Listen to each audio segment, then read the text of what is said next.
Hello everyone, स्वागत है आप लोगों का हमारे यूट्यूब चैनल ग्लैंस एकेडमी पर। दोस्तों, आज हम स्टडी करेंगे अपनी यूपीएससी की टेस्ट सीरीज़ को। और यूपीएससी टेस्ट सीरीज़ में आज हमारा टेस्ट नंबर होगा 3। और ये हम लोगों ने कोचिंग जो सेलेक्ट किया है वो है दृष्टि आईएएस के टेस्ट सीरीज़, और इसके बाद हम लोग विजन आईएएस के भी टेस्ट सीरीज इस पर करेंगे।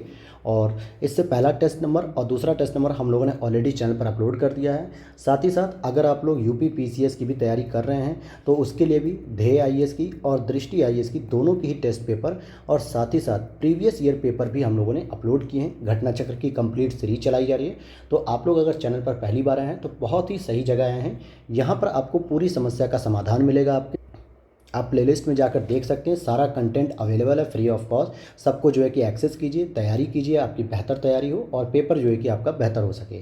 तो चलिए, आज हम लोग जो है कि 28 मई 2023 को जो आपका आईएएस का एग्ज़ाम होने वाला है यूपीएससी का, तो उसकी आज हम टेस्ट नंबर 3 करेंगे। और टेस्ट नंबर 3 में भी दोस्तों आज हम करेंगे इतिहास को, जो कि एनसीईआरटी बेस्ड आधारित प्रश्न बनाए गए हैं। पहले एक एक सब्जेक्ट की एनसीईआरटी हो रही है। जैसे हम लोगों ने पहले टेस्ट में पॉलिटी को कवर किया था, दूसरे टेस्ट में हम लोगों ने जियोग्राफी को, और तीसरा टेस्ट हमारा दोस्तों हिस्ट्री का है। तो ये तीनों ही हो जाएंगे और 2 ऑलरेडी हो चुके हैं, आज हमारा तीसरा है। तो आइए शुरू करते हैं हम लोग इसके पहले क्वेश्चन पे। और एक चीज़ आप लोग ध्यान दीजिएगा कि इसके क्वेश्चन में करंट अफेयर्स के क्वेश्चन को भी शामिल किया गया है। तो आपके सामने किसी भी समय कोई प्रश्न करंट अफेयर्स का भी आ सकता है और कोई प्रश्न आपका हिस्ट्री से भी रिलेटेड होगा। तो आप लोग परेशान मत होइएगा, दोनों ही चीज़ों को हम साथ लेकर चलेंगे। पहला प्रश्न आपसे पूछ रहा है, शहरी कृषि के संबंध में निम्नलिखित कथनों पर विचार कीजिए। इसके तहत कृषि के साथ साथ पशुपालन, जलीय कृषि और मधुमक्खी कृषि पालन भी किया जाता है। वहीं यह नगरीय ऊष्मा द्वीप प्रभावों का मुकाबला करने के साथ शहरों के लिए फेफड़ों की भूमिका निभाते हैं। इससे जैविक कृषि कचरे को डंप करने के हेतु अधिक लैंडफिल की आवश्यकता होती। तो अब इसमें पूछ रहा है आपसे कि उपर्युक्त में से कौन सा कथन सही है। तो आप देखेंगे पहला कथन तो सही है। शहरी कृषि में क्या होता है, पशुपालन भी आता है, जलीय कृषि भी आती है, मधुमक्खी भी होती है और कृषि भी। क्योंकि शहरों में कृषि के लिए क्या होती है, ज़मीनें बहुत कम होती हैं, क्योंकि गांव में ज़्यादातर क्षेत्रफल में होती हैं। शहरों में छोटी छोटी कृषि होती हैं, इसलिए और भी अन्य व्यवसाय के तौर पर मधुमक्खी कृषि, जलीय और आपके पशुपालन कृषि होती है। दूसरा साथ ही साथ क्या करता है, ये यहाँ पर ऊष्मा को जो है कि कम करने का प्रयास करता है, जिसलिए फेफड़ों की भूमिका होती है।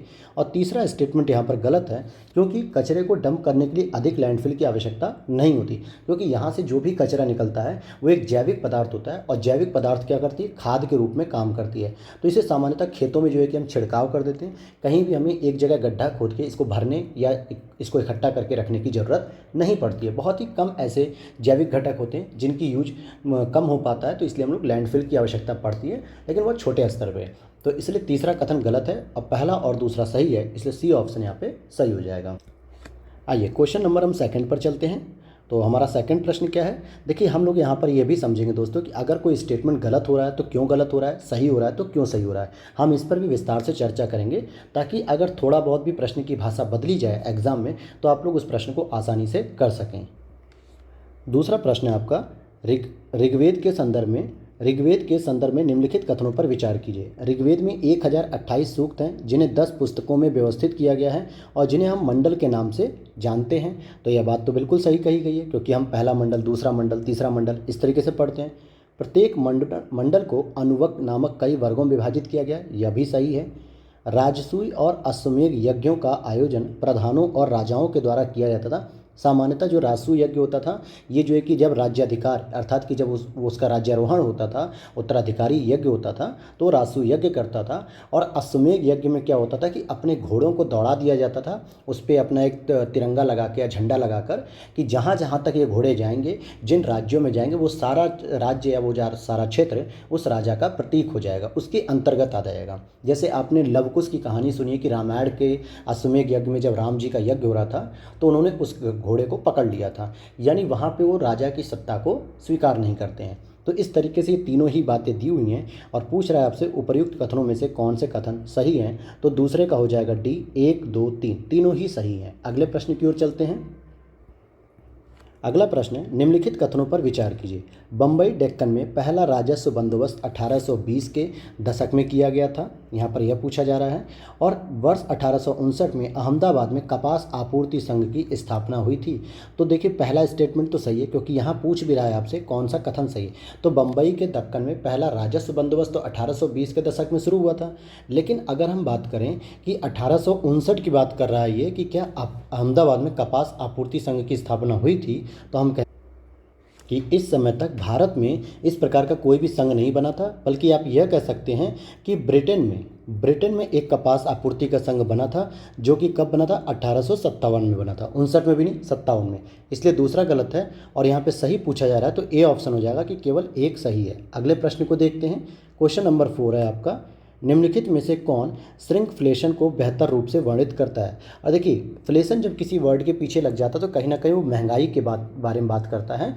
उसके प्रकार अलग हो सकते हैं, लेकिन होता इन्फ्लेशन का ही रूप है, इसलिए महंगाई की ही बात होती है। तो देखते हैं, यह अमेरिकी डॉलर के मुकाबले किसी देश की मुद्रा के मूल्य में होने वाली गिरावट है, यह तो डेप्रिसिएशन होता है। यह घटती मुद्रास्फीति के कारण किसी देश के सकल घरेलू उत्पाद में कमी है, या फिर बाकी ऑप्शन इसके पढ़ते हैं हम लोग, सी वाला ऑप्शन भी पढ़ लेते हैं। यह बढ़ती उत्पादन लागत या बाजार प्रतिस्पर्धा के कारण किसी उत्पाद के आकार में होने वाली कमी है। यह एक ऐसी स्थिति है जहां रोजगार के पर्याप्त अवसर होने के बावजूद लोग कार्य करने के लिए तैयार नहीं हैं, और साथ ही साथ जिससे देश के सकल घरेलू उत्पाद में गिरावट आती है। तो सी ऑप्शन इसका सही हो जाएगा कि जो श्रिंकफ्लेशन होता है वो मुख्य रूप से बढ़ती उत्पादन लागत और बाजार प्रतिस्पर्धा के कारण उत्पाद के आकार में जो कमी हो रही होती है, यानी कि सप्लाई में जो कमी हो रही होती है, उसको ही श्रिंकफ्लेशन कहा जाता है। नेक्स्ट क्वेश्चन है यहाँ पर, निम्नलिखित बौद्ध ग्रंथों में से कौन सा दार्शनिक विषयों से संबंधित है। अभिधम्म पिटक, त्रिपिटक, विनय पिटक और सुत्त पिटक। तो इसका सही उत्तर हो जाएगा अभिधम्म पिटक। अभिधम्म पिटक में जो महात्मा बुद्ध के द्वारा जो उपदेश दिए गए हैं वो सारी चीज़ें इसमें वर्णित हैं। जबकि अगर हम बात करेंगे विनय पिटक की, तो इसमें जो मठाधीश होते हैं, यानी कि यूँ कहें कि जो संघ में भिक्षुड़ी जो शामिल होते हैं, उनके नियमों के लिए, उनके जीवन के नियम की बात होती है कि आपको किस प्रकार का आचरण करना है। और अगर हम बात करेंगे सुत्त पिटक में, तो इसमें मुख्य शिक्षण, यानी कि जिसमें 5 निकाय वगैरह, यानी पूरी शिक्षा व्यवस्था की बात इसमें की जाती है। और ये जो त्रिपिटक की बात करें तो ये तो बौद्ध धर्म के त्रिरत्न के अंतर्गत आते हैं। क्या कहलाते हैं ये त्रिपिटक, क्या कहलाते हैं, त्रिरत्न के अंतर्गत आते हैं। तो इसलिए इसका सही उत्तर हो गया ए ऑप्शन। अगले प्रश्न को चलते हैं, क्वेश्चन नंबर 6 की बात करेंगे हम लोग। ऑलिव रिडले कछुओं के बारे में निम्नलिखित कथनों पर विचार कीजिए। ऑलिव रिडले कछुए, ये कछुए प्रशांत, अटलांटिक, हिंद महासागर के गर्म जल में पाए जाते हैं। गर्म जल की बात हो रही है। ये अरीबाडा नामक एक अनोखे सामूहिक घोंसलों के लिए जाने जाते हैं। इसे IUCN यानी international union for conservation of nature की रेड लिस्ट के तहत लुप्त प्राय श्रेणी में सूचीबद्ध किया गया है, और ऑपरेशन ओलिविया ऑलिव रिडले कछुओं की सुरक्षा के लिए शुरू किया गया था। तो यहाँ पर अब आपसे पूछा जा रहा है कि सही उत्तर आपको बताना है। तो इसका सही उत्तर हो जाएगा 1, 2, 4, यानी कि यहाँ पर पहला भी सही है, दूसरा भी सही है, चौथा भी सही है, लेकिन तीसरा गलत है, क्योंकि यहाँ लुप्त प्राय श्रेणी की बात नहीं होती है। यहाँ इनके लिए वल्नरेबल यानी कि सुभेद्य की बात होती है। ये सुभेद्य श्रेणी में रखे गए हैं, लुप्त प्राय श्रेणी में नहीं रखे गए हैं। अगला प्रश्न है 7 नंबर, सहायक संधि के संदर्भ में निम्नलिखित कथनों पर विचार कीजिए। सहायक संधि व्यवस्था लॉर्ड वेलेस्ली द्वारा प्रारंभ की गई थी। हैदराबाद का निजाम सबसे पहले अंग्रेजों के साथ सहायक संधि में शामिल हुआ। जब अंग्रेजों ने इसकी शुरुआत की, यानी लॉर्ड वेलेस्ली ने, तो क्या सबसे पहले यही शामिल हुआ था। तो यहाँ पर यह बात बिल्कुल सही है, तो 7 का सी हो जाएगा। और हैदराबाद ने जो है कि, वैसे लॉर्ड वेलेस्ली ने इसको 1798 में सबसे पहले शुरू किया था। कब किया था? 1798 में। और 98 में ही क्यों? क्योंकि हैदराबाद के निजाम को सबसे पहले इसी संधि के अंतर्गत क्या किया गया, सहायक संधि में शामिल किया गया। और वहीं 1799 में सेकंड नंबर पर आपका कौन आता है? मैसूर आता है। क्यों? क्योंकि जब आपका टीपू सुल्तान मृत्यु हो जाती चौथे आंग्ल मैसूर युद्ध में, तो वहाँ पे एक ओडियार वंश का शासक, कौन से वंश का शासक बैठाया जाता है?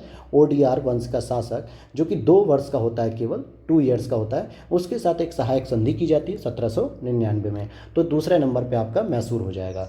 तो इसका तो हो गया उत्तर सी। अब आइए अगले प्रश्न की ओर चलते हैं, हिंदी वर्जन की ओर। ये तो इंग्लिश है। तो क्वेश्चन नंबर 8 है हमारा। क्वेश्चन नंबर 8 है, अर्थ आवर के संदर्भ में निम्नलिखित कथनों पर विचार कीजिए। इसका आयोजन संयुक्त राष्ट्र पर्यावरण कार्यक्रम यूनेप के द्वारा किया जाता है। तो जी नहीं, यूनेप के द्वारा नहीं किया जाता है, बल्कि world wide fund for nature WWF के द्वारा किया जाता है। तो पहला स्टेटमेंट गलत हो गया। इसका आयोजन प्रति वर्ष मार्च माह के अंतिम शनिवार को किया जाता है। बिल्कुल सही। जो आप लोग रात में 8:30 से 9:30 बजे तक लाइट बंद कर दी जाती हैं ताकि बिजली की बचत हो सके, तो इसी को हम लोग अर्थ आवर के रूप में जानते हैं। और वर्ष 2007 में प्रथम अर्थ आवर का आयोजन सिडनी में हुआ था। तो बिल्कुल सही है, क्योंकि सिडनी में सबसे पहले WWF के द्वारा किया गया था। तो ये 2 और 3 सही है। यहाँ पर पूछा जा रहा है निम्नलिखित में से कौन से कथन सही हैं, तो डी ऑप्शन आपका सही हो जाएगा। 2 और 3 दोनों सही हैं। अगला प्रश्न देखते हैं, जैन धर्म के संदर्भ में निम्नलिखित कथनों पर विचार कीजिए। जैन धर्म में सबसे महत्वपूर्ण विचार यह है कि प्रत्येक तत्व भौतिक और आध्यात्मिक कारकों का संयोजन है। यानी जैन धर्म कहता है कि जो भी तत्व हमें देखने को मिलता है जीवन में, वो सभी के सभी भौतिक और आध्यात्मिक तत्वों के मतलब संयोजन से बनते हैं। वहीं ऋषभनाथ की बात करेंगे तो प्रथम तीर्थंकर हैं और जैन धर्म के 4 सिद्धांत हैं। निम्नलिखित में से कौन सा सही नहीं है? तो यहाँ पे सही नहीं पूछा जा रहा है, तो आप देखेंगे कि केवल तीसरा सही नहीं है, क्योंकि यहाँ पे 4 सिद्धांत नहीं बल्कि 5 सिद्धांत हैं। और वो कौन कौन से हैं? तो पहला तो हो गया आपका अहिंसा, और दूसरा हो गया आपका सत्य, तीसरा हो गया अस्तेय, और चौथा हो गया आपका अपरिग्रह। क्या हो गया? अपरिग्रह। तो ये 4 तो जो है कि पार्श्वनाथ ने बनाए थे, ये शामिल किए थे, यानी कि 23वें जो तीर्थंकर थे। लेकिन इसमें जो 24वें महावीर स्वामी जब शामिल हुए तो उन्होंने एक और जोड़ दिया, ब्रह्मचर्य। तो ये पांचों जो है कि इसके सिद्धांत हैं, 4 सिद्धांत नहीं है। तो पहला और दूसरा तो सही है, तीसरा गलत है, इसलिए डी ऑप्शन इसका सही हो गया। अगले प्रश्न को देखते हैं, क्वेश्चन नंबर 10 की बात कर लेते हैं, हॉर्नबिल के बारे में। अगला प्रश्न है यहाँ पे, हॉर्नबिल के संबंध में निम्नलिखित कथनों पर विचार कीजिए। तो चलिए विचार करते हैं। उपोष्ण कटिबंधीय वनों में हॉर्नबिल कैनोपी वृक्षों के साथ साथ एक सहजीवी संबंध में रहते हैं। तो ये जो है कि आगे देख लेते हैं, भारत के भीतर दक्षिण पूर्वी क्षेत्र में हॉर्नबिल प्रजातियों की विविधता उच्चतम देखने को मिलती है। उपर्युक्त में से कौन सा सही नहीं है? तो यहाँ पे सी ऑप्शन हो जाएगा कि दोनों ही सही नहीं है। क्यों सही नहीं है? क्योंकि ये जो हॉर्नबिल प्रजाति के वृक्ष होते हैं ये सामान्यतः नॉर्थ ईस्ट एरिया में मिलते हैं, अर्थात कि अरुणाचल प्रदेश की तरफ, सिक्किम की तरफ, मिजोरम की तरफ, त्रिपुरा की तरफ, न कि दक्षिण भारत में मिलते हैं। ठीक है, दक्षिण पूर्वी क्षेत्र में नहीं मिलते हैं, ये उत्तर पूर्वी क्षेत्रों में मिलते हैं। और साथ ही साथ अगर हम बात करें कि यहाँ पे ये सहजीवी के संबंध में रहते हैं कि नहीं, तो ये सहजीवी के संबंध में तो रहते हैं, लेकिन ये उपोष्ण कटिबंधी नहीं बल्कि उष्ण कटिबंधी वृक्षों के रूप में जाने जाते हैं। तो यहाँ पे दोनों ही स्टेटमेंट गलत हो गए, और मैंने बता भी दिया कि ये क्यों गलत हुए। तो ये एक अच्छा पॉइंट हो जाता है कि आपको जब पूरी तरीके से पता होता है कि प्रश्न अगर गलत है तो क्यों गलत है। अच्छा, एक जानकारी और ले लीजिए आप यहीं पे कि जो हॉर्नबिल महोत्सव होता है ना, आप लोगों ने हॉर्नबिल महोत्सव का भी नाम सुना होगा, या यूँ कहें कि हॉर्नबिल उत्सव कह सकते हैं, कुछ भी आप कहिए। तो ये हॉर्नबिल महोत्सव होता है, ये नागालैंड में मुख्य रूप से होता है। कहाँ पर होता है? नागालैंड में। इसको भी याद रखिएगा। अगला प्रश्न 11, वर्ष 1856 में एक मुश्त बंदोबस्त के संदर्भ में निम्नलिखित कथनों पर विचार कीजिए। यह पहली ब्रिटिश लगान बंदोबस्त प्रणाली थी। इसका एक उद्देश्य तालुकादारों का विस्थापन था। पूछा जा रहा है आपसे, उपर्युक्त कथनों में से कौन से सही हैं? तो आप देखोगे यहाँ पे 1 और 2 दोनों ही स्टेटमेंट सही हैं कि सबसे पहले 1857 में एक मुश्त बंदोबस्त की शुरुआत की गई थी, जो ब्रिटिश लगान पद्धति थी पहले, और दूसरे नंबर पे तालुकादारों का विस्थापन। आगे चल के जब 1793, जब इससे पहले की बात अगर हम करें 1793, तो यहाँ पर स्थायी बंदोबस्त की बात तो की गई थी, लेकिन एक मुश्त बंदोबस्त में ये ब्रिटिश लगान प्रणाली पहले ही आई थी। तो अगले प्रश्न की ओर चलते हैं हम लोग। क्वेश्चन नंबर 12 को हम लोग देखेंगे। क्या पूछा जा रहा है? बोमा कैप्चरिंग तकनीक। बोमा कैप्चरिंग तकनीक का उपयोग किया जाता है सरीसृपों को पकड़ने में, स्तनधारियों को पकड़ने में, पक्षियों को पकड़ने में, या कीटों को पकड़ने में। तो आप इसका सही उत्तर पाएंगे, क्या पाएंगे कि स्तनधारियों को पकड़ने में मुख्य रूप से इसका प्रयोग किया जाता है। क्योंकि ये तकनीक कहाँ पर मुख्य रूप से फेमस है? तो ये अफ्रीका में मुख्य रूप से फेमस है। जो अफ्रीका महाद्वीप है वहाँ पर इन पशुओं को, स्तनधारियों को मुख्य रूप से जो है कि पकड़ने के लिए किया जाता है। और वो भी कौन से, अगर हम बात करें कौन से जानवर की बात होगी इसमें, तो मुख्य रूप से इसमें जंगली हाथियों को पकड़ने के लिए इस तकनीक का प्रयोग किया जाता है। अगले प्रश्न की ओर चलते हैं। क्वेश्चन नंबर 13 को देख लेते हैं हम लोग। तो चलिए क्वेश्चन नंबर 13 देखते हैं हम लोग। बौद्ध धर्म के संदर्भ में निम्नलिखित कथनों पर विचार कीजिए। हीनयान संप्रदाय बुद्ध की मूल शिक्षा या बड़ों के सिद्धांत में विश्वास करता है। पहली बौद्ध संगति राजगिरी में सत्तापानी गुफा में आयोजित हुई थी। महाप्रजापति गौतमी भिक्षुणी बनने वाली एक जो है कि पहली महिला थी। हालांकि महाप्रजापति जो गौतमी थी वो महात्मा बुद्ध की जो है कि मौसी रहती हैं, क्योंकि उनकी माँ जब मर जाती हैं तो उनका पूरा लालन पालन जो है कि बचपन में महाप्रजापति गौतमी के द्वारा ही किया गया था। और हीनयान संप्रदाय में बुद्ध की मूल शिक्षाओं की बात की गई, यानी कि बड़ों के महत्व की बात की जाती है, बड़ों के सिद्धांत की। और दूसरी बात कि जो पहली बौद्ध संगति हुई थी वो भी जो है कि अजातशत्रु, ध्यान दीजिएगा, जब उसमें शासक कौन था तो अजातशत्रु शासक था। और अध्यक्षता किसने की थी दोस्तों? तो अध्यक्षता की थी महाकश्यप ने, जो कि एक बौद्ध भिक्षु था। इसकी अध्यक्षता में यह हुई थी आयोजित। तो दूसरा भी सही है, तीसरा भी सही है, पहला भी सही है। और आपसे अगर पूछा जा रहा है कौन सा कथन सही है तो डी हो जाएगा, 1, 2, 3। तो तीनों ही स्टेटमेंट यहाँ पर सही है। अगला प्रश्न यहाँ पे सुपर कंप्यूटर से संबंधित है। तो देख लेते हैं हम लोग सुपर कंप्यूटर के बारे में क्या कह रहा है। सुपर कंप्यूटर के संदर्भ में निम्नलिखित कथनों पर विचार कीजिए। पेटाफ्लॉप्स सुपर कंप्यूटर की प्रसंस्करण गति की एक माप है। परम शिवाय आईआईटी बीएचयू में स्थापित पहला सुपर कंप्यूटर है। वैश्विक स्तर पर अमेरिका में सुपर कंप्यूटरों की संख्या सर्वाधिक है। वहीं राष्ट्रीय सुपर कंप्यूटिंग मिशन संयुक्त रूप से विज्ञान एवं प्रौद्योगिकी विभाग और इलेक्ट्रॉनिकी एंड सूचना प्रौद्योगिकी मंत्रालय द्वारा संचालित किया जा रहा है। निम्नलिखित में से कौन सा कथन सही है? आइए सही कथन की पहचान करते हैं। तो इसका सही आंसर हो जाएगा बी, क्योंकि बी 1, 2, 4 तो सही है, तीसरा गलत है, क्योंकि सबसे अधिक जो है कि सुपर कंप्यूटर यूएसए के पास नहीं है बल्कि चाइना के पास है। तो नंबर 1 पे चाइना आता है। हालांकि नंबर 2 पे जो है कि चाइना के बाद अमेरिका का आप नाम रख सकते हैं, और तीसरे नंबर पे आपका जापान आता है। तो सबसे अधिक सुपर कंप्यूटर कहाँ पे है? चाइना के पास, फिर अमेरिका और फिर जापान। अगले प्रश्न की ओर देखते हैं। क्वेश्चन नंबर 15, निम्नलिखित कथनों पर विचार कीजिए। 17वीं शताब्दी में मद्रास, कलकत्ता, बॉम्बे महत्वपूर्ण बंदरगाह शहर बन गए थे। बिल्कुल बन गए थे। क्या? शिमला में स्थापना गोरखा युद्ध के दौरान की हुई थी। मतलब शिमला की जो स्थापना हुई थी, जो वर्तमान में आप शिमला आज देखते हैं हिमाचल प्रदेश में, तो इसकी स्थापना गोरखा युद्ध के दौरान हुई थी। और 1864 में वायसराय जॉन लॉरेंस ने आधिकारिक तौर पर अपनी परिषद को शिमला में स्थानांतरित कर लिया था। तो आप देखोगे कि दूसरा और तीसरा तो सही है, लेकिन पहला स्टेटमेंट गलत है। क्यों गलत है? क्योंकि ये 17वीं शताब्दी नहीं बल्कि 18वीं शताब्दी में मुख्य रूप से जो है कि मद्रास, कलकत्ता, बॉम्बे जो है कि महत्वपूर्ण बंदरगाह बन गए थे, जब ब्रिटिश लोग डायरेक्टली भारत पर शासन करने लगे थे। ब्रिटिश कंपनियां जो है कि शासन मुख्य रूप से करने लगी थी। 17वीं शताब्दी में नहीं थी ये। तो पहला गलत है और दूसरा और तीसरा सही है, इसलिए बी ऑप्शन यहाँ पर सही हो जाएगा। तो आइए हम क्वेश्चन नंबर 16 की ओर चलते हैं। अब हम तो चलिए शुरू करते हैं। H2O बड़ा अच्छा जो है कि वर्ड है, एक पहल है ये। H2O पहल के संदर्भ में निम्नलिखित कथनों पर विचार कीजिए। इस पहल के तहत स्कूली छात्रों द्वारा प्रस्तुत भारतीय नदियों के संरक्षण पर केंद्रित कहानियों पर आधारित एनिमेटेड फिल्मों का विमोचन किया गया है। जो आजकल नदियों की सुरक्षा नहीं हो रही है, बच्चों को जागरूक करने के लिए इस प्रकार की जो है कि पहल चालू की गई है, तो यह बिल्कुल सही बात है। दूसरा, इस पहल को संयुक्त राष्ट्र शैक्षिक, वैज्ञानिक एवं सांस्कृतिक संगठन अर्थात यूनेस्को द्वारा राष्ट्रीय स्वच्छ गंगा मिशन NMGC के साथ संयुक्त रूप से शुरू किया गया है। तो यह भी सही है, इसलिए सी आंसर हो जाएगा कि 1 और 2 दोनों ही सही हैं। अगला प्रश्न 17, स्तूपों के संदर्भ में निम्नलिखित कथनों पर विचार कीजिए। इनकी उत्पत्ति एक साधारण अर्धगोलाकार टीले के रूप में हुई है, जिसे बाद में अंड कहा गया। तो स्तूप सामान्यतः कुछ इस तरीके के बनते हैं, ठीक है, इस तरीके की जो है कि स्तूप बनते हैं, तो इसको हम अंड कह देते हैं, इस वाले पार्ट को। स्तूपों की रेलिंग और स्तंभों पर मिले शिलालेखों में निर्माण हेतु किए गए दान को भी अंकित किया जाता है। तो यह भी बात सही है। आज भी जो है कि अगर हम मंदिर वगैरह में कहीं दान करते हैं, किसी चैरिटी करते हैं, तो हम अपना नाम भी वहाँ पे शो करते हैं, ताकि हमको ये फील हो कि भाई भविष्य में अगर कोई पढ़े तो ये रहेगा कि हाँ भाई इनके परिवार वालों ने इतना डोनेशन दिया। तो उस समय राजा महाराजाओं के द्वारा भी जो डोनेशन दिया जाता था उसे शिलालेख पे इंडिकेट कर दिया जाता था, और तभी हम ये बता पाते हैं आज इतिहास की खोज में कि भाई इस शिलालेख में किसका किसका योगदान है। तो सी ऑप्शन हो जाएगा, 1 और 2 दोनों ही सही है। अगला प्रश्न है कवच। कवच क्या है? एक स्वचालित सुरक्षा प्रणाली है, एक सक्रिय सुरक्षा प्रणाली, इलेक्ट्रॉनिक उपकरणों का समुच्चय है, रेडियो आवृत्ति पहचान उपकरणों का समुच्चय है। तो आप देखेंगे 18 का हो जाएगा आपका आंसर ए।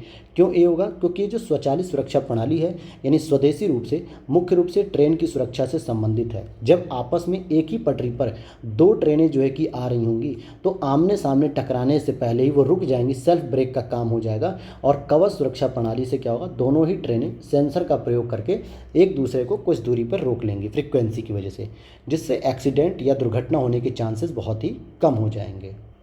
अगला प्रश्न है यहाँ पे प्रश्न नंबर 19, बॉम्बे में वास्तुकला के संदर्भ में निम्नलिखित कथनों पर विचार कीजिए। नव गौथिक शैली की विशेषता केवल ऊंची छतें, नुकीले मेहराब और व्यापक अलंकरण है। अगला स्टेटमेंट है विक्टोरिया टर्मिनस नव गौथिक शैली का उदाहरण है। हाइब्रिड इंडो सार्सेनिक वास्तुकला शैली वह है जिसमें 19वीं शताब्दी में विकसित भारतीय और यूरोपीय वास्तुकला के तत्वों को शामिल किया गया था। तो आइए हम आगे देखते हैं इसके क्या है कूट हैं। बिल्कुल यहाँ पर कूट दिए हुए हैं कि कौन से कथन सही है। उपयुक्त में से केवल 1 और 2, केवल 2 और 3, या केवल 1 और 3, या 1, 2, 3 तीनों ही शामिल हैं। तो यहाँ पे केवल पहला और दूसरा स्टेटमेंट सही है, तीसरा स्टेटमेंट गलत है। आइए अगले प्रश्न की ओर देखते हैं हम लोग। ओल चिकी क्या कह रहा है ये? ओल चिकी निम्नलिखित भाषाओं में से किस लिपि में है, यानी किसकी ये लिपि मानी जाती है? ओल चिकी की अगर हम भाषा करें तो ये संथाली की लिपि मानी जाती है। किसकी मानी जाती है? संथाली की। हालांकि भारतीय संविधान में संथाली को 52वें संविधान संशोधन 2003 के तहत इसको जोड़ा गया और इसमें 4 भाषाएं जोड़ी गई थी। एक तो बोडो जोड़ी गई थी, दूसरी डोगरी जोड़ी गई थी, तीसरी संथाली जोड़ी गई थी और चौथी जो है कि मैथिली जोड़ी गई थी। कौन सी थी वो? मैथिली। तो ये 4 भाषाएं मुख्य रूप से जोड़ी गई थी, जिसमें संथाली की जो लिपि है वो क्या है? ओल चिकी, ये इसकी लिपि है। अगला प्रश्न है 21। प्राचीन भारत में विवाह नियमों के संदर्भ में निम्नलिखित कथनों पर विचार कीजिए। गोत्र प्रणाली विवाहों में सगोत्र विवाह को सुनिश्चित करने के लिए थी। धर्मशास्त्रों में वर्णित नियम समाज के सभी वर्गों पर बाध्यकारी भी होते थे। तो अब ये देखना है कि समाज में सभी वर्गों पर बाध्यकारी थे कि नहीं, और इसमें पूछा जा रहा है निम्नलिखित में से कौन से कथन सही हैं। तो डी हो जाएगा, न तो पहला सही है और न ही दूसरा, क्योंकि दूसरे में जो कहा जा रहा है कि ये बाध्यकारी होंगे तो ऐसा बिल्कुल भी नहीं था। अगला प्रश्न है आपका, इंडिया प्लास्टिक पैक्ट यानी आईपीपी के संबंध में निम्नलिखित कथनों पर विचार कीजिए। आईपीपी को world wide fund for nature द्वारा लॉन्च किया गया है। तो आप कहेंगे बिल्कुल यह बात सही है, यानी इंडिया प्लास्टिक पैक्ट को वर्ल्ड वाइड फंड फॉर द्वारा लॉन्च किया गया है। तो इसका उत्तर हो जाएगा गलत। और भारत प्लास्टिक समझौता करने वाला एशिया का पहला देश बन गया है, बिल्कुल सही बात है। और भारत ने तो 1 जुलाई 2022 को सिंगल यूज प्लास्टिक, जो सिंगल यूज प्लास्टिक हम लोग करते थे, उस पर बैन लगा दिया है। और पूछा जा रहा है निम्नलिखित में से कौन सा सही नहीं है। तो पहला ही सही नहीं है, ये गलत है और दूसरा सही है। तो इसलिए ए स्टेटमेंट इसका सही हो जाएगा, क्योंकि पहला स्टेटमेंट यहाँ पर गलत है। और इसको शुरू किसने किया? तो इसको वर्ल्ड वाइड फंड ने अकेले नहीं शुरू किया था, बल्कि इसके साथ CII भी शामिल था, यानी कि भारतीय उद्योग परिसंघ, इन दोनों के सहयोग से ही जो है कि मिलकर यह शुरू किया गया। अगला प्रश्न यहाँ पर पूछा जा रहा है कि बहुत आसान प्रश्न है। भारत के इतिहास की निम्नलिखित घटनाओं पर विचार कीजिए। बारदोली में किसान आंदोलन कब हुआ? 1928 में। कांग्रेस मंत्रियों का इस्तीफा कब दिया गया? तो 1939 में। गांधी इरविन समझौता कब हुआ? तो 1931 में। द्वितीय गोलमेज सम्मेलन कब हुआ? तो यह भी हुआ 1931 में। हालांकि 5 मार्च 1931 को जो है कि क्या हुआ? गांधी इरविन समझौता हुआ और इसी समझौते में यह भी सहमति दी कि कांग्रेस दूसरे गोलमेज सम्मेलन में शामिल होगी। यानी कहीं ना कहीं इस समझौते के बाद ही दूसरा गोलमेज सम्मेलन होगा, जो हुआ था 7 सितंबर से शुरू हुआ था। अब इसका पारोही काल अनुक्रम लगाइए, यानी कि सबसे पहले जो हुआ उसको लगाइए, फिर उसके बाद। तो आप देखेंगे सही उत्तर हो जाएगा 1 3 4 2। क्या हो जाएगा? 1 3 4 2। तो ये हो जाएगा इसका सही उत्तर। अगले प्रश्न की ओर चलते हैं। क्वेश्चन नंबर 24 पूछा जा रहा है, हाल ही में महात्मा गांधी के नाम पर एक ग्रीन ट्रायंगल का अनावरण मेडागास्कर की राजधानी एंटानानारिवो में किया गया। तो यह बात सही है। गांधी जी वर्ष 1893 में दादा अब्दुल्ला नामक व्यापारी के कानूनी सलाहकार के रूप में सेवा करने हेतु डरबन नटाल पहुंचे थे। यह भी सही बात है। यहाँ पर टॉलस्टॉय फर्म को सत्याग्रह का जन्मस्थान माना जाता है, लेकिन फिनिक्स फॉर्म में सत्याग्रह को संघर्ष के हथियार के रूप में ढाला गया था। तो आप यहाँ पर देखेंगे कि पहला और दूसरा तो सही है, तीसरा गलत है, क्योंकि टॉलस्टॉय फॉर्म में दोस्तों क्या हुआ था? सत्याग्रह को संघर्ष के हथियार के रूप में ढाला गया था और फिनिक्स फॉर्म को सत्याग्रह का जन्म स्थान माना जाता है। तो यहाँ पे दोनों ही उल्टा लिखा हुआ था, एक दूसरे के अपोजिट, इसलिए तीसरा गलत है। पहला और दूसरा सही है, तो 24 का बी आंसर सही हो जाएगा कि फर्स्ट और सेकेंड दोनों सही हैं। अगले प्रश्न की ओर चलते हैं हम लोग। क्वेश्चन नंबर 25, निम्नलिखित कथनों पर विचार कीजिए। मध्य एशिया से आए शकों को मलेच्छ कहा जाता था। संस्कृत ग्रंथों और शिलालेखों ने व्यापारियों को नामित करने के लिए वणिक शब्द का प्रयोग किया, यानी कि संस्कृत ग्रंथों और शिलालेखों ने व्यापारियों को नामित करने के लिए वणिक शब्द का प्रयोग किया। तो यहाँ पर ये दोनों ही बातें सही हैं, सी हो जाएगा इसका सही उत्तर, क्योंकि जो शिलालेख के व्यापारी हुआ करते थे, यानी कि व्यापार करने वाले व्यक्ति, तो उनको वणिक शब्द कहा जाता था। और जो मध्य एशिया या यूँ कहें कि समुद्र पारी जो लोग आते थे, उन्हें मलेच्छ कहा जाता था। तो शकों को भी मलेच्छ कहा जाने लगा। अगला प्रश्न है आपका 26, निम्नलिखित में से कौन सा कथन नेत्रा यानी कि network for space objecting tracking and analysis परियोजना के बारे में सही है? तो यहाँ पर तो आपको खुद ही दे दिया स्टेटमेंट में ही लिख के, नेत्रा की फुल फॉर्म खोलकर। यह सूर्य का अध्ययन करने वाला भारत का पहला मिशन है। यह 1 सेंटीमीटर से जितनी छोटी वस्तुओं को चिन्हित कर सकता है, पता लगा सकता है और सूचीबद्ध कर सकता है। यह एक सतत भारतीय मानव अंतरिक्ष अन्वेषण कार्यक्रम की नींव रखता है। यह अंतरिक्ष में एक पूर्व चेतावनी प्रणाली है। तो डी ऑप्शन इसका बिल्कुल ही सही है। ये क्या होता है, ये SSA के अंतर्गत जो है कि संचालित किया जा रहा है, यानी स्पेस सिचुएशनल अवेयरनेस के तहत अंतर जो है कि यह प्रोग्राम शुरू किया गया है। अगला प्रश्न है 27। यहाँ पर आपको देना समझौता या राजनीतिक दल और उनकी स्थापना वर्ष। लखनऊ समझौता 1915 में नहीं हुआ था, 1916 में हुआ था। मुस्लिम लीग की स्थापना 1906 में हुई थी। हिंदू महासभा की स्थापना 1915 में हुई थी। तो अब आप यहाँ पर देखोगे उपर्युक्त में से कौन सा सही है और कौन सा नहीं। तो केवल 2 और 3 सही है, क्योंकि पहला गलत है। लखनऊ समझौता 1916 में हुआ था। अगला प्रश्न है 28। तो देखते हैं हम 28 को। निम्नलिखित स्थानों में से कौन सा मेडागास्कर द्वीप के सबसे निकट है? रीयूनियन द्वीप समूह, डियागो गार्सिया, मॉरिशस या कोमोरोस। तो आप बताएंगे। आप लोग देखेंगे अफ्रीका महाद्वीप के जो पूर्वी तट पे मेडागास्कर का तट है, जहाँ पे अग्लुहास की जलधारा बहती है, तो वहाँ पर आपको कोमोरोस जो है कि सबसे निकटतम रूप से देखने को मिलता है, क्योंकि इसकी जो दूरी है केवल और केवल 782 किलोमीटर है। हालांकि चारों ही द्वीप आपको मेडागास्कर के आसपास देखने को मिलेंगे, लेकिन फिर भी इसकी जो है कि सबसे निकटतम आ जाती है। अगला प्रश्न है यहाँ पर, बौद्ध और जैन ग्रंथों में निम्नलिखित में से किन महाजनपदों का उल्लेख मिला है? तो सबसे पहले आपको पता होना चाहिए कि बौद्ध ग्रंथ और जैन ग्रंथ कौन कौन से हैं। तो अंगुत्तर निकाय और भगवती सूत्र, इन दोनों में ही महाजनपदों के बारे में जानकारी है। लेकिन अगर हम बात करें कौन कौन से महाजनपद को मुख्य रूप से दिखाया गया है, तो आप देखोगे सभी 6 यहाँ पर ये भी दिए, ये भी। हालांकि 6 को छोड़िए, पूरे के पूरे जो 16 महाजनपद हैं, इन 16 महाजनपदों की चर्चा जो है कि बौद्ध और जैन महाग्रंथ जो मैंने बताया आपको, अंगुत्तर निकाय और भगवती सूत्र में, तो इन दोनों में ही वर्णित है। तो यहाँ ऑप्शन में केवल 6 दिया है मैक्सिमम, तो हम इसी को मानेंगे सही आंसर।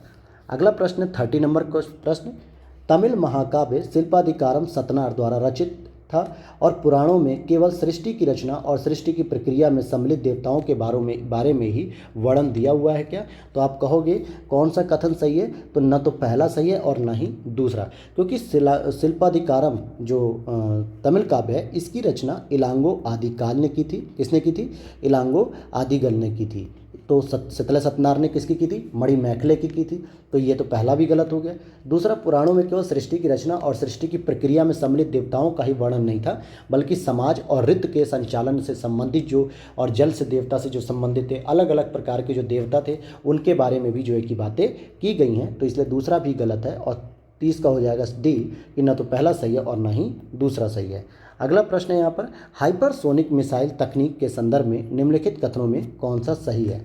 हाइपरसोनिक मिसाइल प्रणाली के अंतर्गत कोई मिसाइल या आयुध कम से कम 5 मैक की गति से उड़ान भरने के साथ गैर गतिशील होते हैं, यानी कि नॉन मैन्यूवरेबल होते हैं। और हाइपरसोनिक क्रूज मिसाइल ठोस ईंधन चलित उच्च गति वाले इंजन द्वारा संचालित होती है, जो इसे इसके लक्ष्य तक पहुंचने के बाद गति प्रदान करता है।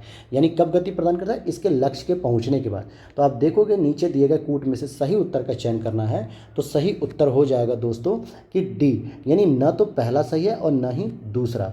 क्यों कह रहा है यहाँ पर?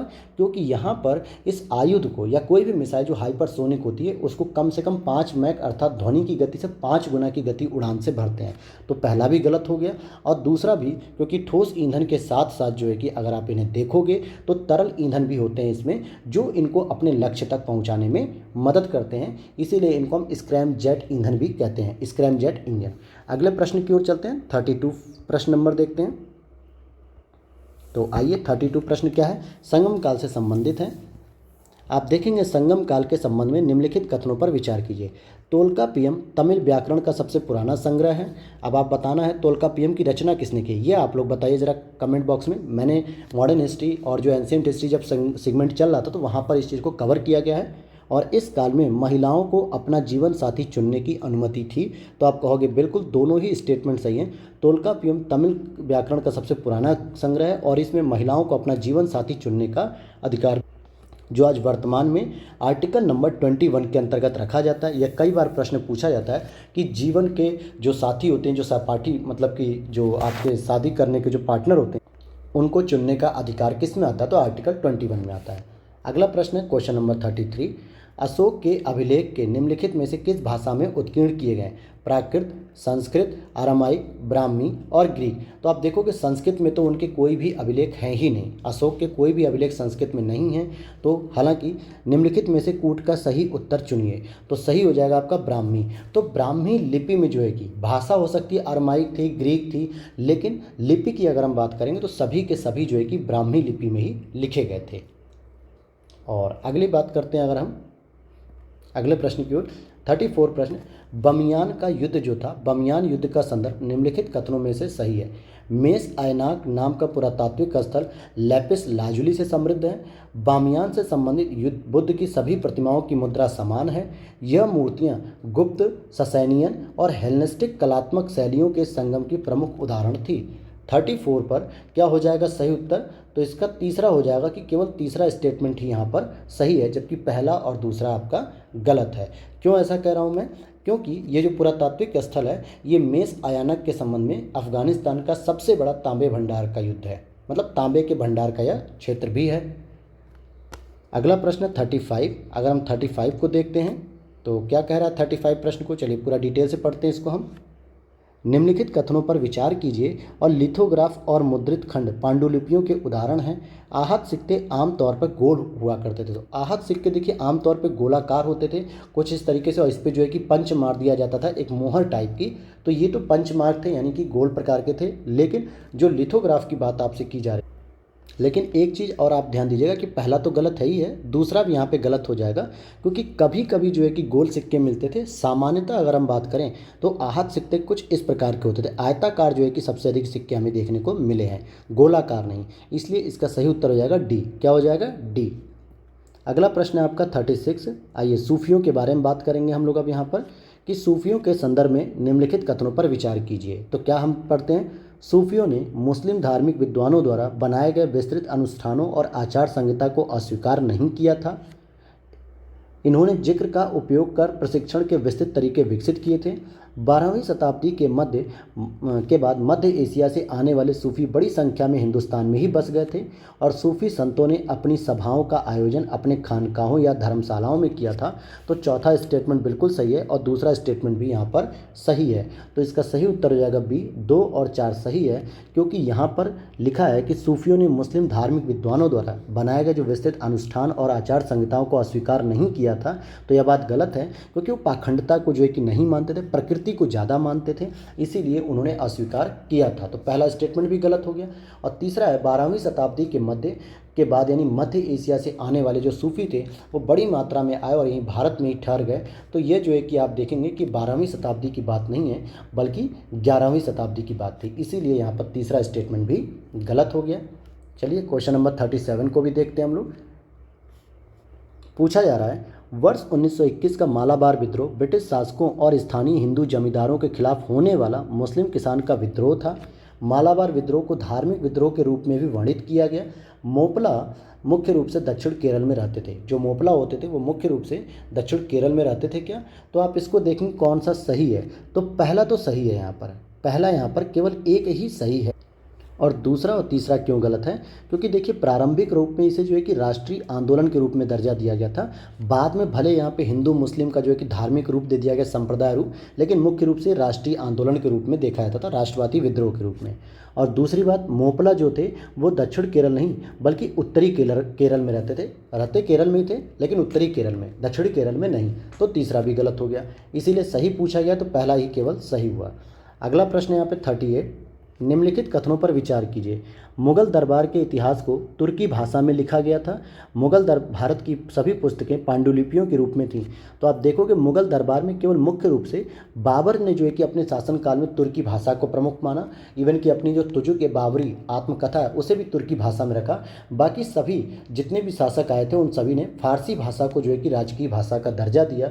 तो पहला गलत है। और मुगल भारत की सभी पुस्तकें पांडुलिपियों के रूप में हैं। तो क्या यह बात भी सही है कि नहीं? तो यह बात बिल्कुल सही है। तो पूछा जा रहा उपयुक्त में से कौन से सही नहीं है? तो पहला ही सही नहीं है, क्योंकि इनकी जो भाषा थी वो तुर्की नहीं बल्कि फारसी भाषा थी। अगले प्रश्न को देखते हैं, 39 नंबर प्रश्न को। उत्तरी काले चमकदार पात्र NbPW के संदर्भ में कथनों पर विचार कीजिए। NbPW कठोर चाक निर्मित धातु की तरह दिखने वाले चमकदार काली सतह वाले पात्र थे। NbPW चरण प्रथम शहरीकरण से संबंधित थे और NbPW संस्कृति भारतीय उपमहाद्वीप में लौह प्रौद्योगिकी के व्यापक उपयोग के काल से संबंधित है। 39 का सी हो जाएगा। 1 और 3 तो सही है, हालांकि दूसरा गलत है। क्यों? क्योंकि द्वितीय शहरीकरण जो शहरीकरण था उससे संबंधित था।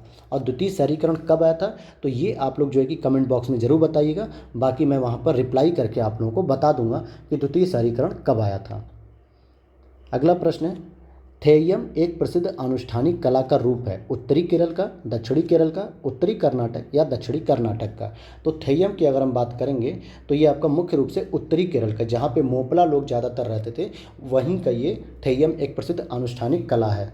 अगला प्रश्न है 41, निम्नलिखित कथनों पर विचार कीजिए। कीमतों को नियंत्रित करने के लिए अलाउद्दीन खिलजी ने दिल्ली में विभिन्न वस्तुओं के लिए 3 अलग अलग बाजार स्थापित किए थे। तो आप कहोगे बिल्कुल ये बात तो सही है। अलाउद्दीन खिलजी ने अपने सैनिकों के वेतन को इक्ता के बजाय नगद देना शुरू कर दिया, यह भी सही है।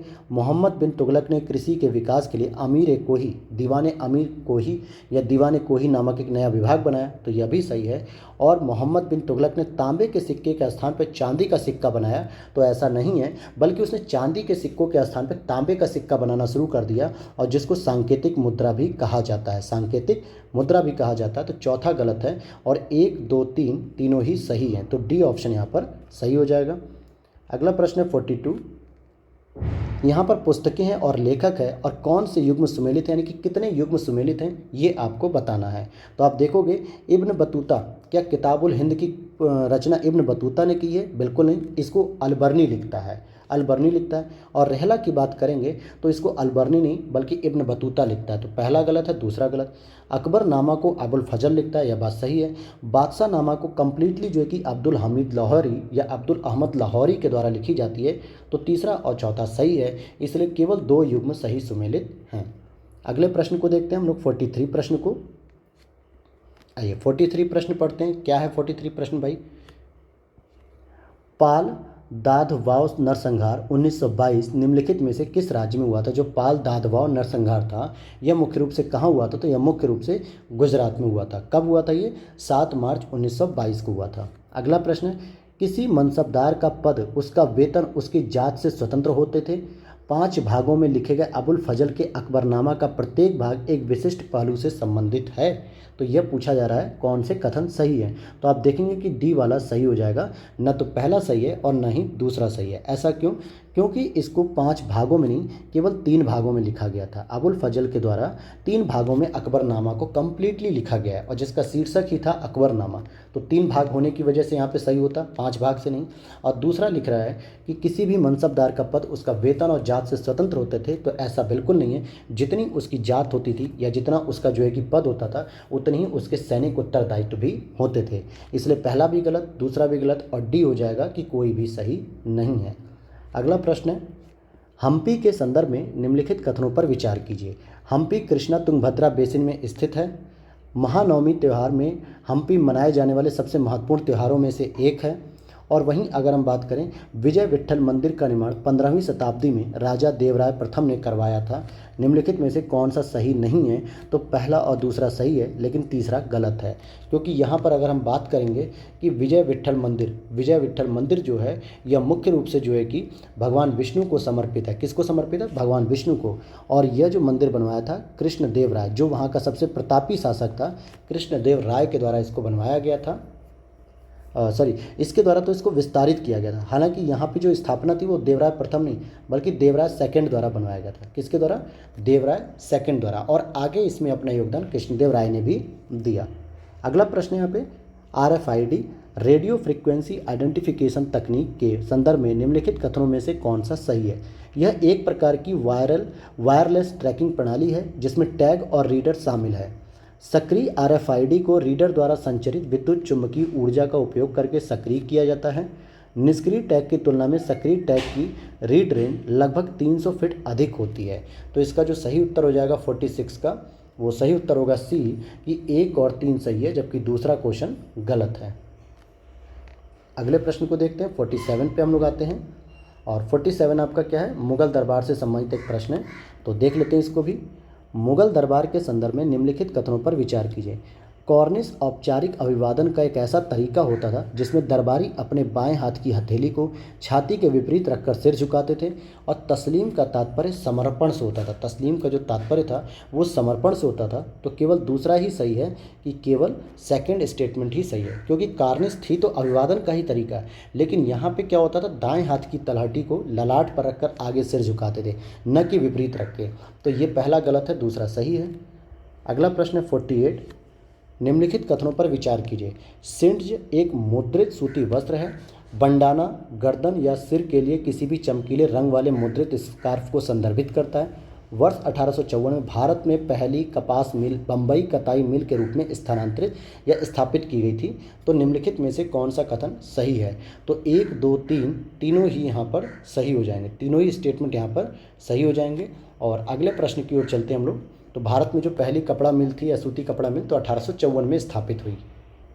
अगला प्रश्न है आपका, नया खोजा गया जीवाश्म सिलिप्सी मोपोडी बाइडेनी संबंधित है स्तनधारियों से, पक्षियों से, सरीसृप से या मोलास्का से? तो डी हो जाएगा, यह मोलास्का से संबंधित है। अगला प्रश्न है 50, निम्नलिखित कथनों पर विचार कीजिए। संविधान सभा के अधिकांश सदस्य कांग्रेस पार्टी से थे। संविधान सभा की अध्यक्षता डॉक्टर राजेंद्र प्रसाद ने की। 42वें संविधान संशोधन अधिनियम 1976 द्वारा 5 विषयों को समवर्ती सूची से हटाकर राज्य सूची में स्थानांतरित कर दिया गया। तो तीसरा तो बिल्कुल गलत है, क्योंकि राज्य सूची से शिफ्ट किया गया था समवर्ती सूची में, न कि समवर्ती से राज्य में। तो तीसरा गलत है, आप एलिमिनेट कर सकते हो तीसरे को हटा के। तो आंसर तो ए और सी में से ही कोई एक होगा। अब बात आती है यहाँ पे कि क्या संविधान सभा की अध्यक्षता डॉक्टर राजेंद्र प्रसाद ने की थी? तो जी बिल्कुल ही की थी। जब स्थायी सदस्य बने थे 11 दिसंबर को, जब दूसरी बैठक हुई थी, तब इनको स्थायी सदस्य के रूप में अपॉइंटमेंट किया गया था।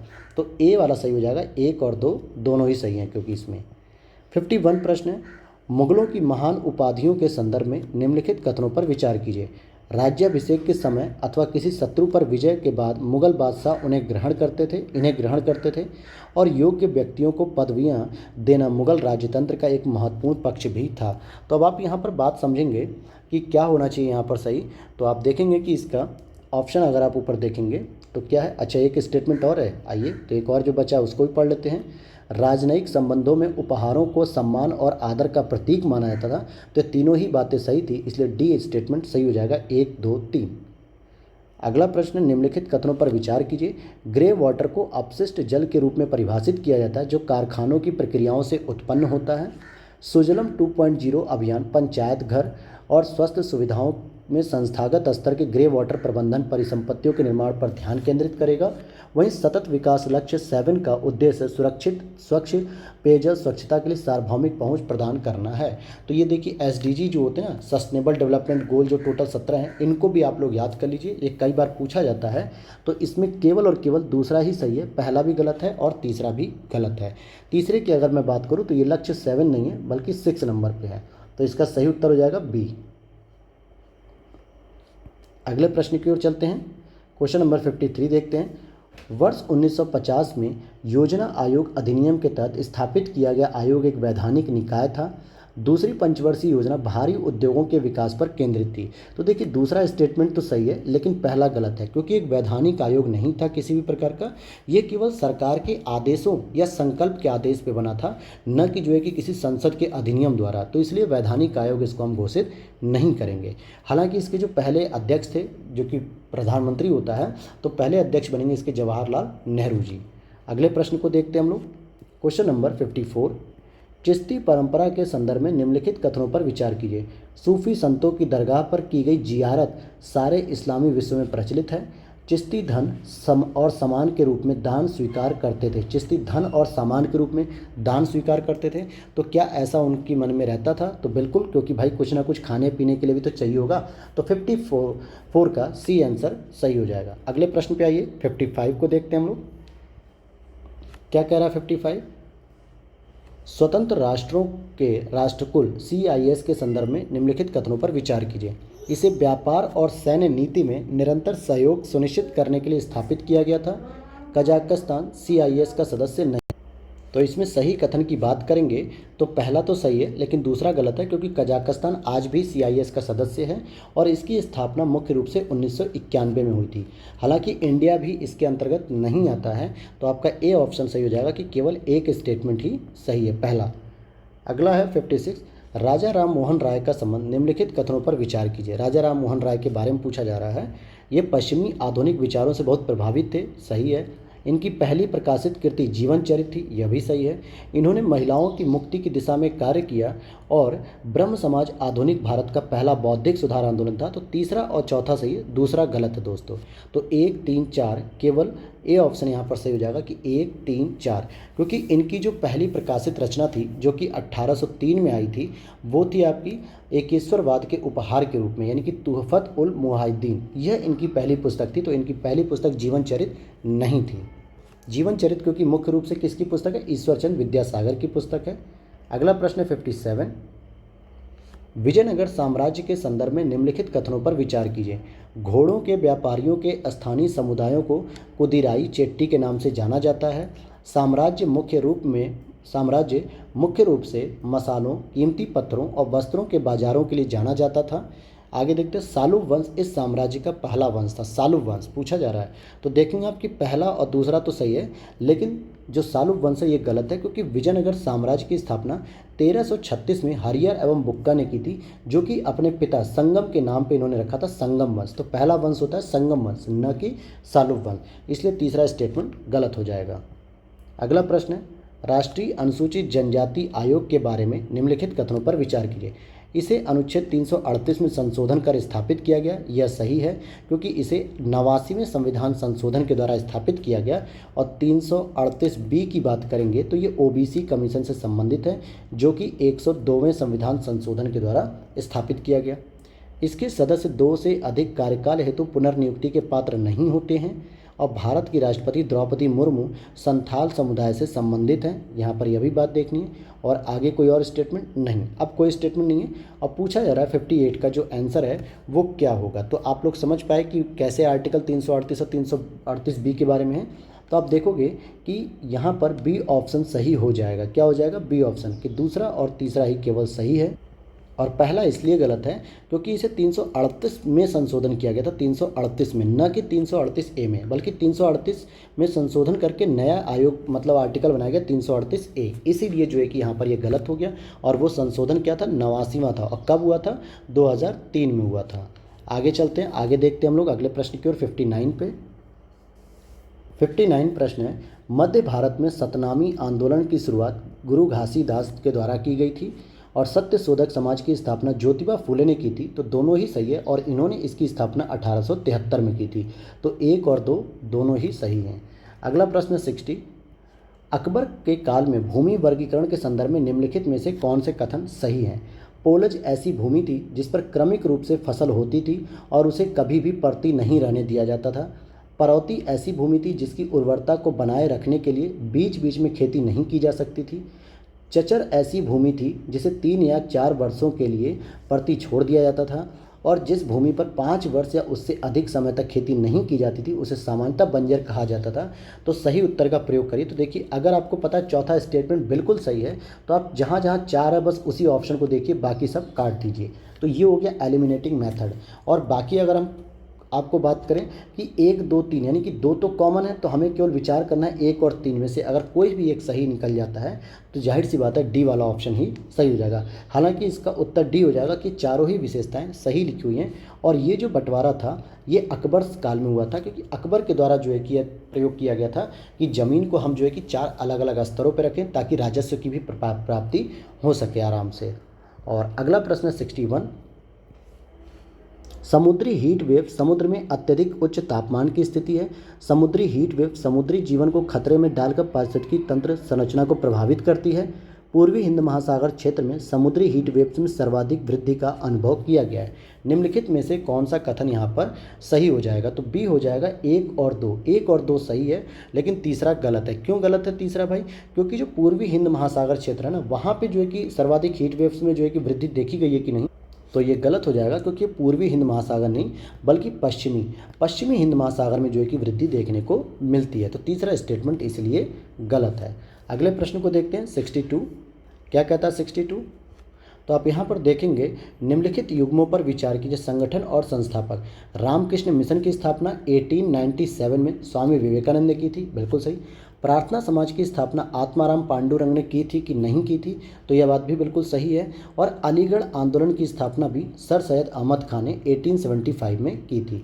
तो तीनों ही स्टेटमेंट सही हो जाएंगे, 1 2 3 तीनों ही सही हो जाएंगे। अगर हम बात करते हैं प्रार्थना समाज की, तो इसकी स्थापना होती है 1876 में। अगले प्रश्न को देखते हैं 63। मनसबदारी प्रणाली के संदर्भ में निम्नलिखित कथनों पर विचार कीजिए। इसकी शुरुआत प्रथमतः अकबर के द्वारा की गई थी और यह प्रणाली वंशानुगत थी। तो देखिए, यह प्रणाली वंशानुगत तो नहीं थी भाई। और अगर रही बात अकबर की, तो बिल्कुल सही है कि अकबर के द्वारा शुरू की गई थी, इसलिए ए ऑप्शन आपका सही हो जाएगा। अगला प्रश्न है आपका 64। भारत सरकार ने बौद्धों को भारत में धार्मिक अल्पसंख्यक घोषित नहीं किया है। अल्पसंख्यक शब्द भारतीय संविधान में परिभाषित नहीं है, यह तो सही है।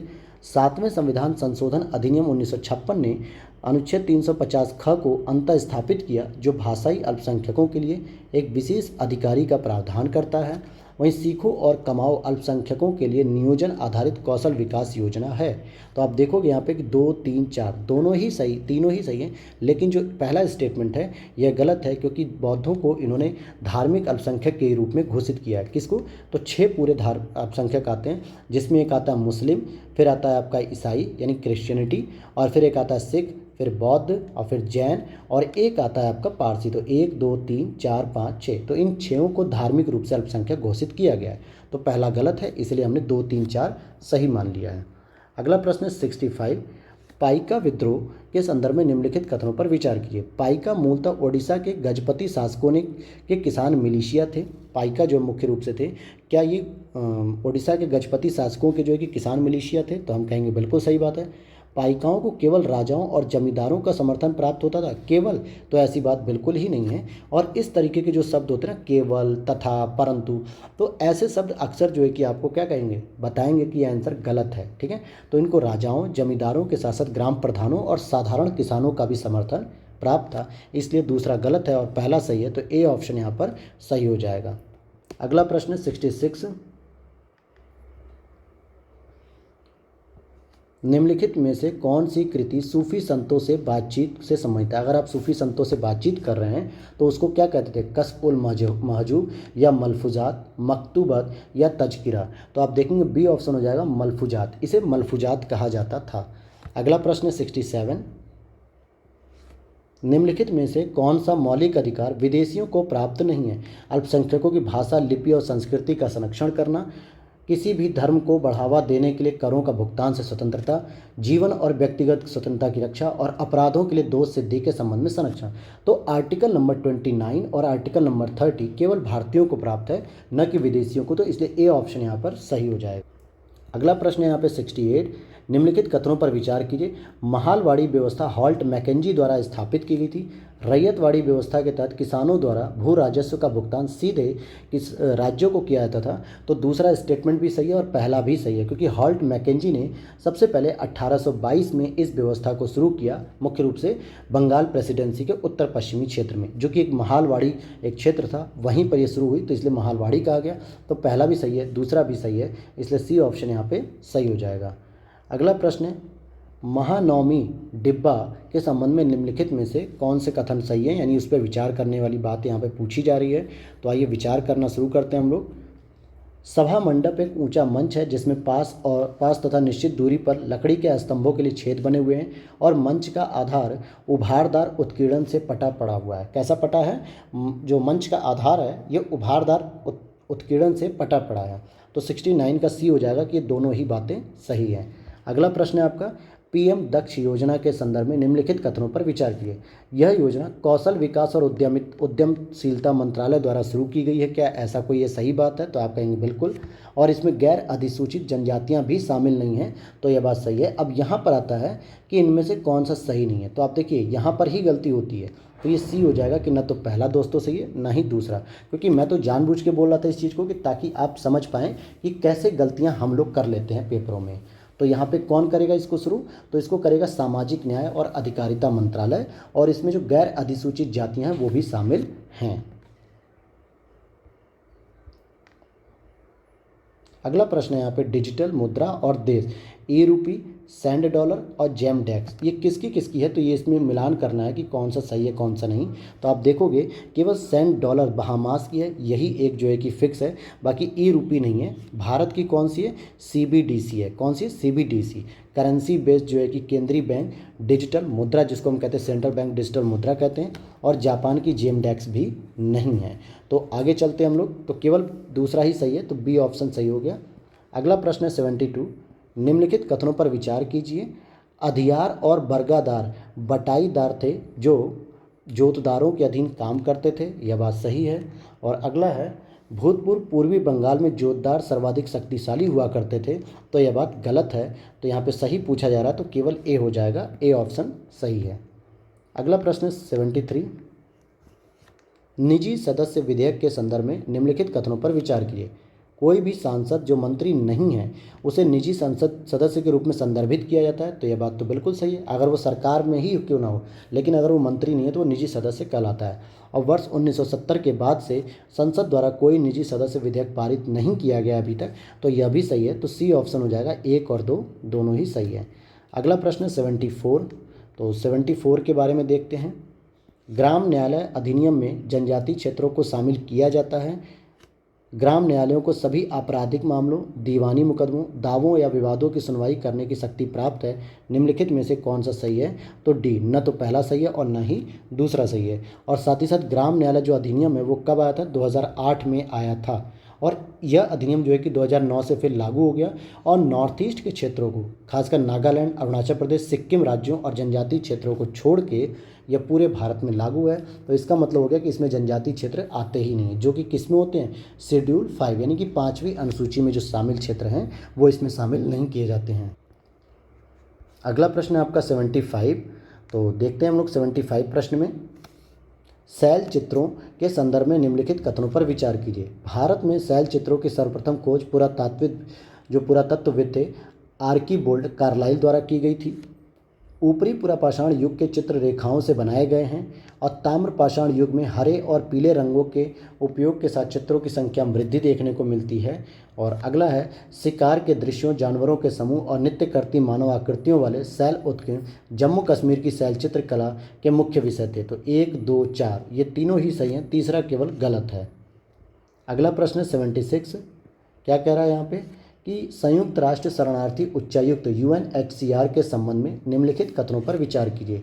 यह एक संयुक्त राष्ट्र शरणार्थी एजेंसी और एक वैश्विक संगठन है जो शरणार्थियों का जीवन बचाने के प्रति समर्पित है, तो यह बात सही है। और यूएनएचआरसी द्वारा द्विवार्षिक आधार पर ग्लोबल ट्रेंड्स रिपोर्ट जारी की जाती है, तो यह गलत है। ये वार्षिक आधार पर प्रति वर्ष जारी की जाती है, तो दूसरा गलत है।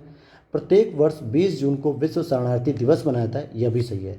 तो सी ऑप्शन हो जाएगा 1 और 3, किस 1 और 3 जो है कि सही है।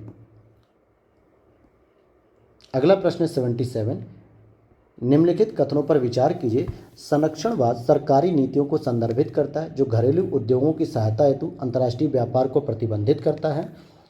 संरक्षणवादी नीतियां आयात को प्रतिबंधित कर घरेलू बाजार में कीमतों को बढ़ा सकती हैं, मतलब प्रतिबंधित कहता है क्योंकि घरेलू बाजार में कीमतों को बढ़ा सकती हैं, तो ऐसा पूछा जा रहा है। तो आप कहेंगे कि 77 के दोनों ही बातें सही हैं, सी ऑप्शन सही हो जाएगा। अगला प्रश्न 78, हड़प्पा सभ्यता के संदर्भ में निम्नलिखित कथनों पर विचार कीजिए।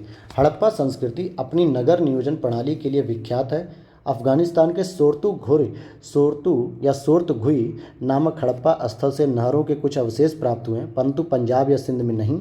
धातु मुद्रा का उपयोग नहीं किया जाता था तथा व्यापार वस्तु विनिमय प्रणाली पर आधारित था। तो 78 के बारे में पूछ रहा है, कौन से सही है, तीनों ही सही हैं कि 1, 2, 3, क्योंकि धातु के रूप में ये ना किसी भी धातु से परिचित नहीं थे, केवल बस ये टीन और कांस्य वगैरह जानते थे जो कि बनाते थे लोग, तांबा वगैरह। ठीक है। अगला प्रश्न है यहाँ पे, financial action task force FATF के संदर्भ में निम्नलिखित कथनों पर विचार कीजिए।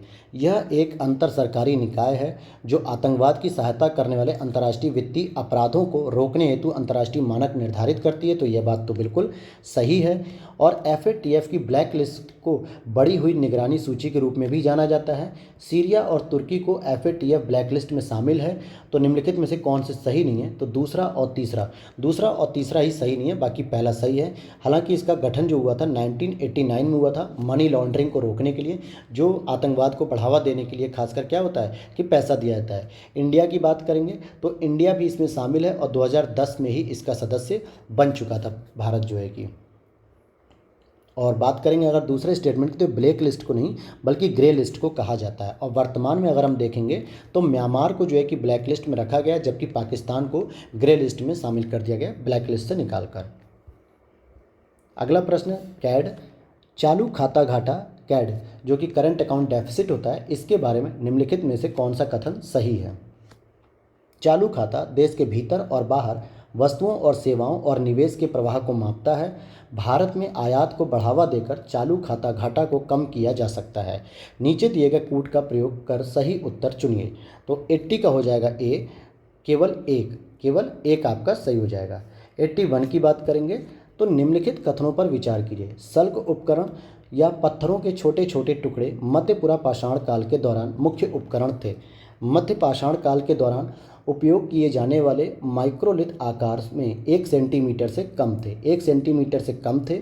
और आइए अब हम इसकी और भी एक्सप्लेनेशन देखते हैं। तो यहाँ पर आप तीसरा भी पढ़ेंगे कि नवपाषाण काल के औजारों में चिकनी सतह वाले मूल औजार शामिल थे। तो इसका पूछा जा रहा है कि कौन सा कथन सही हो जाएगा। तो 81 का होगा कि केवल 1 और 3 सही है, तबकि दूसरा क्या है, गलत है।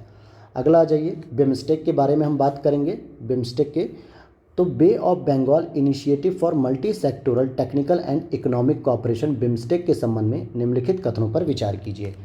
वर्ष 1997 में नेपाल और भूटान बिम्स्टेक के सदस्य बने थे। तो यह बात क्या सही है कि नहीं, तो यह गलत है। भारत बिम्स्टेक के तहत सुरक्षा क्षेत्र में अग्रणी देश है। बिम्स्टेक उप समूह की 12वीं बैठक वस्तुतः म्यांमार में आयोजित की गई थी। तो इसका सही आंसर होगा केवल 2, यानी कि दूसरा तो केवल सही है कि भारत के लिए तो सही है, लेकिन अगर हम बात करते हैं कि नेपाल और भूटान, तो ये 1997 में नहीं बल्कि 2004 में इसके सदस्य बने थे। अगला प्रश्न है, संयुक्त राष्ट्र जनसंख्या कोष UNFPA के संबंध में निम्नलिखित कथनों में से कौन, विचार कीजिए। UNFPA विश्व में जनसंख्या और प्रजनन स्वास्थ्य कार्यक्रमों के लिए वित्त पोषण का सबसे बड़ा बहुपक्षीय स्रोत है। UNFPA के नेतृत्व वाला वैश्विक अभियान प्रसूति नाल व्रण को रोकने के लिए कार्य भी करता है। तो अब यहाँ पर आप देखेंगे कि दोनों ही स्टेटमेंट आपके सही हैं, 1 और 2 दोनों सही हैं। अगला प्रश्न है, प्रतिहार राजाओं के संदर्भ में निम्नलिखित कथनों पर विचार कीजिए। नागभट्ट प्रथम प्रतिहार राजवंश के पहले महत्वपूर्ण राजा थे। नागभट्ट द्वितीय ने भांडी या भट्टी वंश को हराया था। महिपाल प्रथम ने राजगद्दी को तो प्राप्त कर लिया, लेकिन वह राष्ट्रकूटों से हार गए थे। तो यहाँ पर केवल पहला और तीसरा ही सही है, हालांकि दूसरा जो है कि गलत हो जाएगा, क्योंकि यह जो है कि नागभट्ट द्वितीय ने नहीं बल्कि वत्सराज ने हराया था। किसने हराया था, वत्सराज ने। तो यहाँ पे नागभट्ट द्वितीय का नाम गलत है। अगला प्रश्न है 85।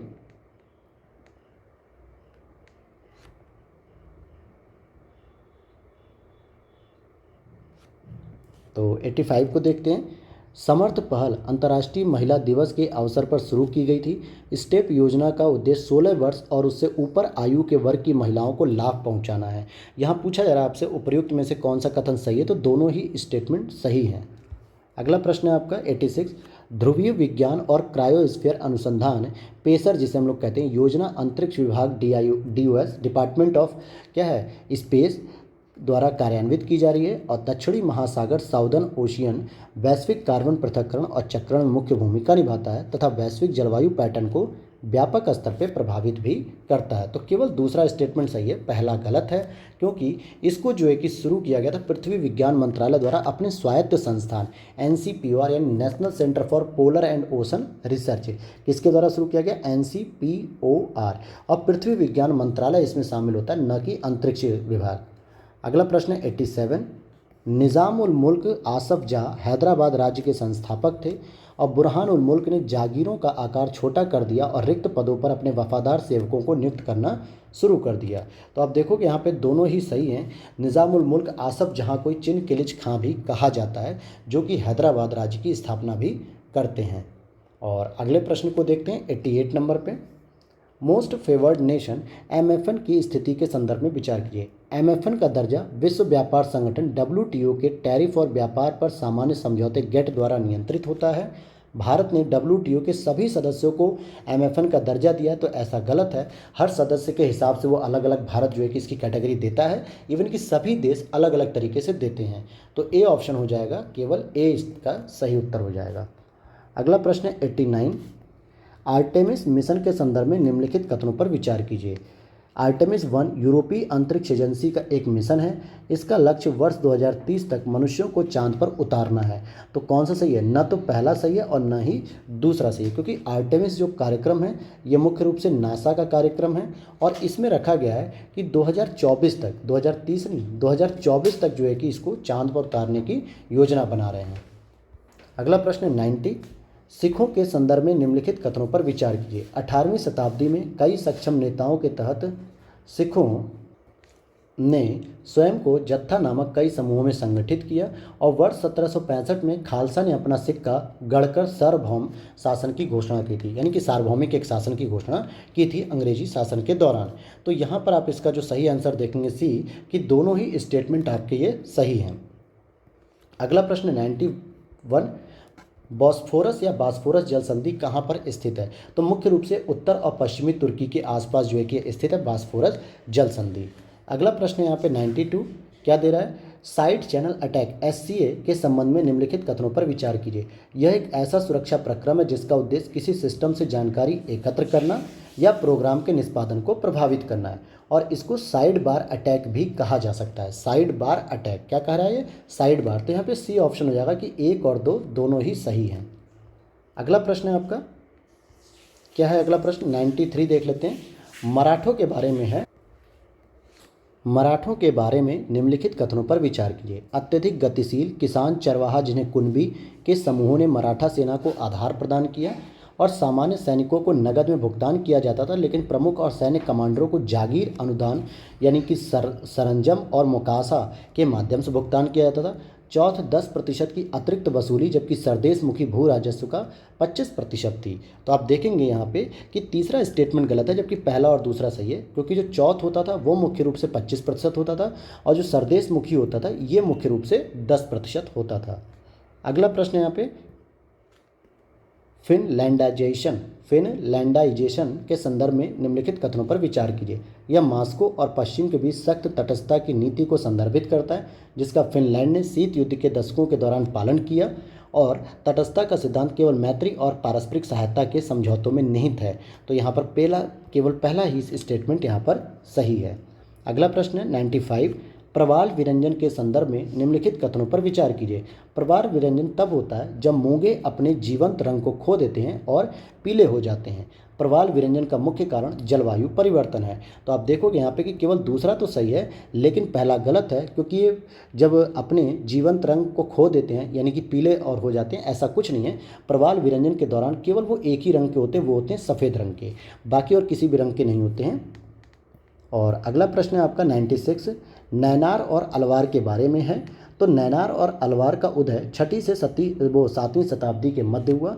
अलवार और नैनार की धार्मिक आत्मकथाओं की रचना 10वीं और 12वीं शताब्दी के मध्य हुई थी। निम्नलिखित में से कौन सा कथन सही नहीं है? तो 96 का पहला ही जो है कि गलत है, क्योंकि नैनार और अलवार का उदय 6वीं और 7वीं शताब्दी में नहीं हुआ था। और अगले प्रश्न को देख लेते हैं। पुनः संयोजक यानी DNA प्रौद्योगिकी के संबंध में निम्नलिखित कथनों पर विचार कीजिए। पुनः संयोजक DNA प्रौद्योगिकी को लोकप्रिय रूप से आनुवंशिक इंजीनियरिंग के रूप में जाना जाता है। तो यह बात तो सही है। पुनः संयोजक DNA को प्राप्तकर्ता होस्ट सेल में प्रविष्ट किया जा सकता है, यह भी सही है।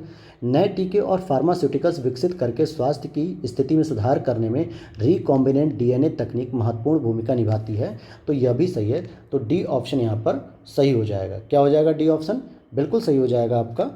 और अगले प्रश्न की ओर चलते हैं। 98 प्रश्न नंबर, निम्नलिखित कथनों पर विचार कीजिए। शंकराचार्य ने अपने आसपास की दुनिया को एक भ्रम माना था और रामानुजाचार्य ने विशिष्टाद्वैत के सिद्धांत को प्रतिपादित किया था। तो यहाँ पर दोनों ही स्टेटमेंट सही हैं कि 1 और 2 दोनों ही सही हैं। अब आइए लास्ट के कुछ क्वेश्चन बचे हुए हैं, 2 आपके 99 और 100। तो देख लेते हैं इसको हम। क्या कहता है 99 क्वेश्चन? उभरती बाजार अर्थव्यवस्था के संदर्भ में निम्नलिखित कथनों पर विचार कीजिए। यह एक ऐसी अर्थव्यवस्था है जो विकसित बाजार अर्थव्यवस्था में परिवर्तित हो रही है। जैसे जैसी उभरती बाजार अर्थव्यवस्था विकसित होती जा रही है, यह आमतौर पे वैश्विक अर्थव्यवस्था के साथ अधिक एकीकृत होती जा रही है और यह अधिक परिपक्व बाजारों की तुलना में तेजी से सकल घरेलू उत्पाद में वृद्धि की अपनी प्रवृत्ति के कारण अच्छा निवेश कर सकते हैं। तो 99 का हो जाएगा डी। 1, 2, 3 ये तीनों ही सही हैं। और अब हमारा ये आखिरी जो है कि प्रश्न यहाँ पर आता है कि डीप ओशन मिशन के संदर्भ में निम्नलिखित कथनों पर विचार कीजिए। डीप ओशन मिशन भारत सरकार की ब्लू इकोनॉमी पहल का समर्थन करने के लिए एक मिशन मोड परियोजना है। तो यह बात तो बिल्कुल सही है। मत्स्य 6000 भारत का पहला मानव युक्त महासागर मिशन है। तो दोस्तों ये मानव युक्त नहीं है, मानव से रहित है। और समुद्रयान एक मानव युक्त समर्सिबल वाहन है। तो यह भी गलत है। तो केवल यहाँ पर बी ऑप्शन हो जाएगा कि केवल पहला ही स्टेटमेंट यहाँ पर सही है। तो दोस्तों ये तो थी आपकी टेस्ट सीरीज नंबर 3 और अब अगला मिलेगा आपको टेस्ट सीरीज नंबर 4। अगर पहली बार चैनल पर हैं तो प्लीज़ चैनल को सब्सक्राइब कर लीजिएगा, वीडियो अच्छी लगी तो लाइक कीजिएगा। मिलते हैं नेक्स्ट वीडियो में। Thanks for watching.